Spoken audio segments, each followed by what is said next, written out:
Okay, so we just saw the formulation for the mobile cabinet company example.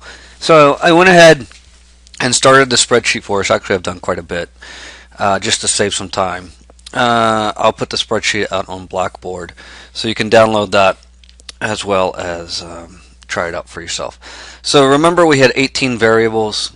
The variables that we had were regular production, number of cabinets produced using regular time in July, August, and September for motor homes. Same thing for mobile homes. Right, those are the subscript R stands for regular time. The subscript J, A, and S stand for the first letter of the month that we're interested in. Y's are mobile home cabinets. X's are motor home cabinets. And then we also had overtime. We could do up to 50% overtime. It costs us time and a half to do that, but we could do it. And then that was our first pass. These 12 variables were kind of like our first pass at it. And then we said, well, what do we do about storing these cabinets between one time period and the next? In order to take care of that, we introduced new variables, 6 of them to be exact.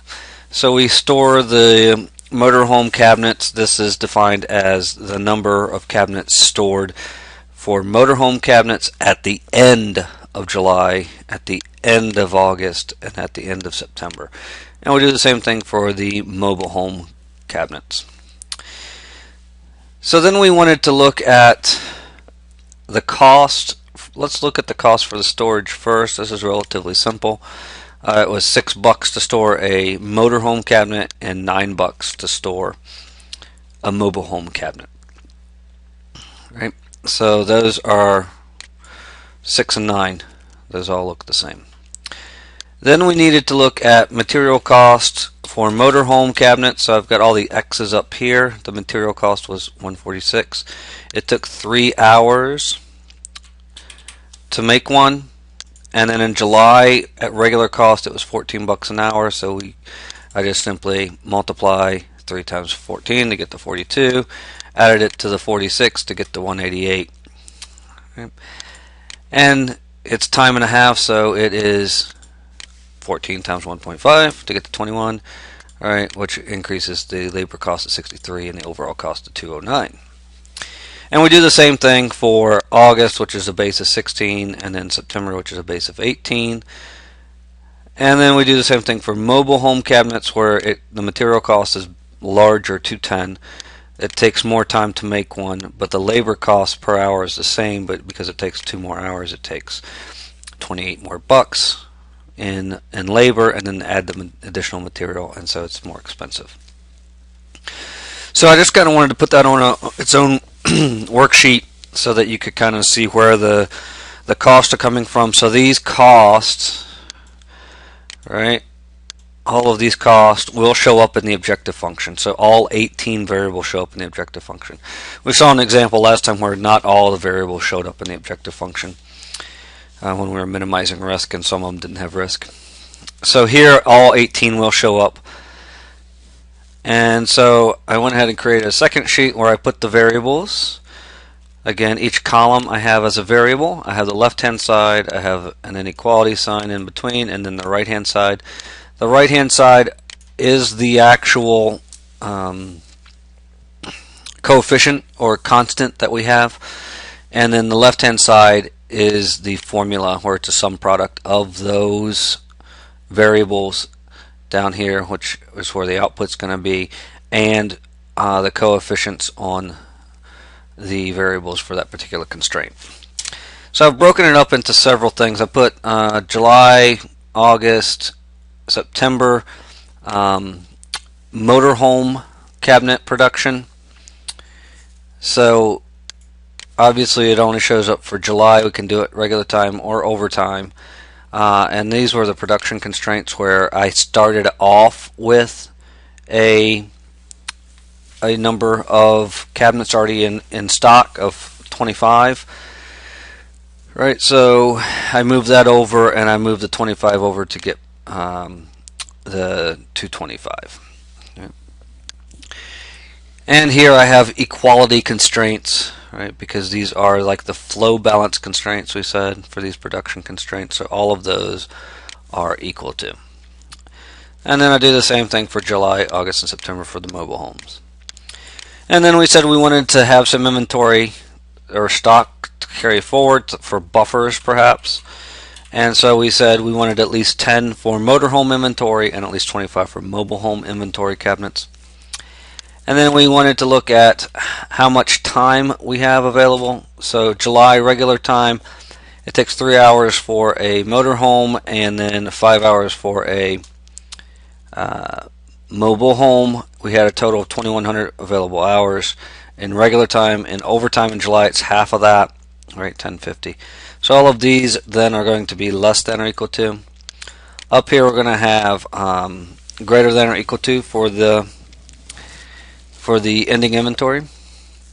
And you should notice some kind of pattern here, right? Because the way I have the variables at the top, I got a diagonal for the 3s, which is how long it takes to do it, a diagonal for the 5s, which is how long it takes to do a mobile home, storage limits. Again, these are the last 3 constraints where we can only store 300 at a time for both motorhome and mobile home cabinets. And then up here, you should see a pattern also emerge quite easily as well, where it's 2 1s, and then over here's a -1, and 2 1s, a 1, a -1. Right? So things that go along that pattern. So now we need to solve it. So if we go up to Data Solver, set the objective. My objective function is up here, which also is just a sum product of the coefficients on the variables in the objective function times the actual things that are going to come out. We will be minimizing, so make sure minimize is checked off by changing the cells down here in the output. I've highlighted in light blue for us already. And then subject to the constraints, so I purposely put the constraints over here in this order so that we would have all of the equality constraints next to each other, all the greater than or equal to next to each other, and all the less than or equal to equal to each other, or next to each other sequentially. So the cell reference, it's looking for the sum product formula there. So the first set is T3 through T8. It is equal to, and then the right hand side for those production constraints. Click add. When I click add, then that means I can do another one. So then I have greater than or equal to the constraints. There are 2 of those. So T9 through T10 is greater than or equal to 10 and 25. Add. And then my final set of constraints are all the less than or equal to. So I have T11 through T19. And the right hand side for those, V11 through V19. Click OK. And I see that all of them showed up over here. The less than, equal to, greater than, equal to. Make sure I check off make unconstrained variables non-negative, and make sure that I have picked simplex LP. Then I should just be able to click solve and see what happens. Click solve. I'm going to go ahead and kick out the sensitivity report. I don't know if you look at it or not, but I tend to do that by habit. Click OK. So what are we looking at? We see the overall objective function is up here. It is $367,969 for the quarter that it's going to cost us to meet production levels. How are we going to do that? That's when we look at the actual decision variables, the output that comes along with that, the activity on each one of those. So we first, in July, we make 225 of the motorhome cabinets using regular time, and 250 of the let's see, so July regular time, and then we're going to have to use some time for overtime in order to get up to the total for the mobile home cabinets. We're using 285. We're making 285 with regular time and 95 with overtime. So then the question that I would look at to make sure that I did something right in a problem like this especially is I would first check to make sure I'm using up all of my regular time in each month before I start using my overtime, right?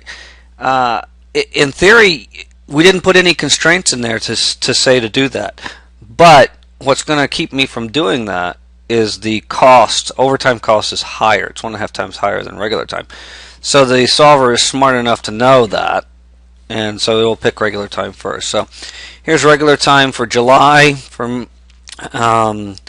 We see that, yes, it uses it all up, and then it goes into the overtime. It uses up all the time in August, and then goes into overtime. Uses up all of it in September. It does not use any overtime at all in September. That shouldn't really, so if I'm not using any overtime at all in September, it means I'm probably carrying stuff forward. And if you look down here, yes, I'm carrying 300 units forward in July, 281 in August, and then I have got stuff left over for at the end that I'm carrying forward, the 35. Right? So what is left over at the end? It's the 10 and the 25, so, right, for the motorhome and the mobile home. So again, I won't do any more than that because it cost me to carry it forward. But I am carrying stuff forward instead of using overtime in that last month of September, and that's primarily because the cost of overtime is going to outweigh the cost of carrying stuff forward. And so we can go through and look at each one, and what we would really probably want to do is write out or explain each individual variable and what it means. So how much I'm producing in July using regular time, how much I'm producing in July using overtime for both of the products. All right, so there's 4 sentences or 4 statements. And then we would also want to talk about how much I'm carrying forward versus how much is going out to the customer. So that's solving it. The sensitivity report, since I kicked it out, I might as well pull it up. So again, anything interesting? Shadow prices are negative. We're doing a minimization for this, so that means that if I had more regular time in July, if I had 1 more hour of regular time in July, right, I could save an additional $7. I could do that for up to 475 if everything else stayed the same. I would save even more money per hour if I had more regular time in August. September, I saved almost as much as in August. So really, if I wanted to look at putting in hours somewhere, it would be in August for regular time. And then let's see, that's probably the most interesting. Other than that, I really wanted to force you to think about something quite different than what we've seen before, using these flow balance constraints, these flow constraints, and also to have something with a lot of not a lot, more than 2 handfuls of variables, right? So you got 18 variables and a bunch of constraints.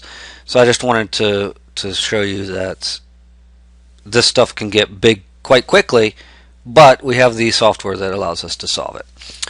So that should be good to help you understand it. And if you have trouble with the formulation, go back to the other video with the formulation and compare that to what we put into Excel.